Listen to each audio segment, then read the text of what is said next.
Here we are at Kumano Hongu Grand Shrine, which is the center of the Kumano religion that has spread all over Japan over 1,000 years. Now, this is the central and final spot on the pilgrimage route that many would take from Kyoto or from Edo period down to this location here. Now, behind me are the key buildings for the Kumano Grand Shrine.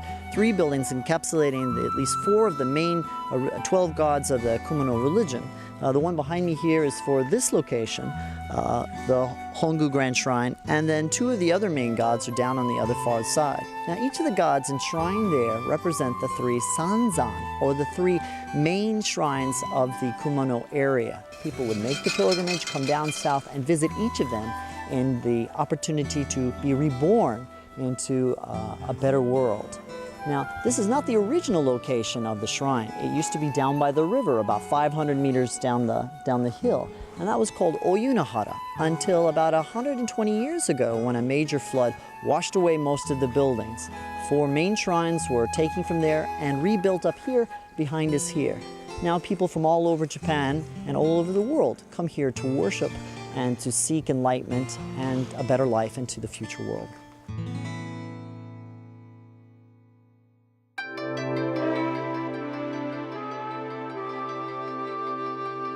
Look at the gorgeous vermilion color of the buildings around me. This is Hayatama Shrine, the Kumano Shrine, one of the 3 grand shrines of the Kumano area. Now, after leaving Hongu Shrine, people would take on boats and come on down here to Shingu City to visit the Hayatama Shrine. And what's notable here about the gorgeous orange buildings, it's a symbol of life, and perhaps because it resembles the color of blood that celebrates this area. Now, the object of worship is up on a mountain called Kamikura, just up the hill.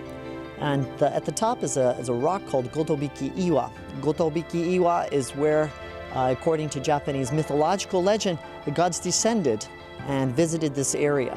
And once the Kumano faith propagated in this area, the gods were enshrined in this building behind me here. Now, on the grounds is one of the oldest evergreen type trees in the entire country, called a nagi tree. And if you have one of the leaves of those tree, it's supposed to symbolize a great importance of unbreakable bond. So it's good to use for friendships. However, if you take one from this side, it's not allowed. Hopefully you can find one in the other areas.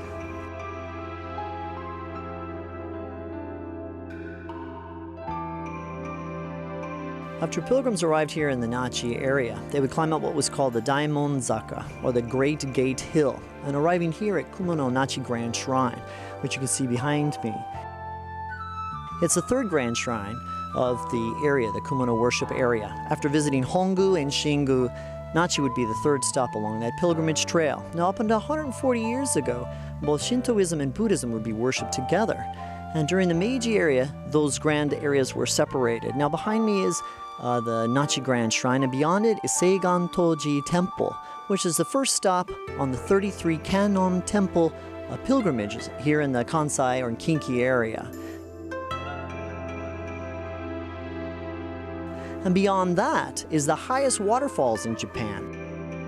At 133 meters, you have Nachi Falls, or Nachi Taki, where it is said that a great nature god is enshrined.